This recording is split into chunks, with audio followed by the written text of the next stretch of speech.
Hey everybody, I'm Geno Reynolds from The Real Opinion. Today on The Real Opinion, we're going to be talking about two movies. One is the seventh installment in a high-octane franchise. The other is an indie film starring two award-winning actors at their worst. Here are a couple of quick movie reviews for two films you may want to consider, or maybe not consider checking out.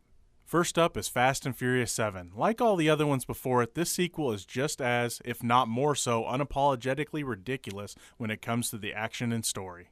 That being said, after Fast 5, I really kind of started to enjoy that ridiculousness. If you are a fan of the franchise, you will get pretty much everything you want with this one. There were two minor problems with it for me. One is Tyrese Gibson. He has always been the weakest character of the franchise and continues to be so in this installment. My other problem is that The Rock is only in the film about 15 minutes. Hey Universal, know your role and give us more of the most electrifying action star in Hollywood if you smell what I'm cooking.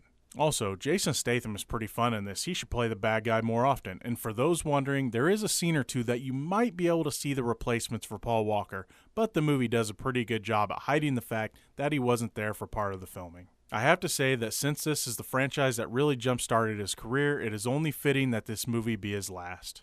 They did a decent job at saying goodbye at the end of the film. Next up is Serena. This movie had a lot of problems, but I'll just focus on a few of them. First and foremost, the plot hinges on the love story between Bradley Cooper and Jennifer Lawrence's characters. Problem is, their love story is totally unbelievable. These two have no, and I do mean no, chemistry in this film. Shocking because these two had great chemistry in Silver Linings Playbook. Another problem is that Lawrence overacts throughout the entire film to the point it almost becomes laughable. Cooper almost seems to be just going through the motions for most of the film, minus a scene here or there. We also had to believe in a side story about a child that Cooper's character had out of wedlock, but we really aren't given enough to buy into it.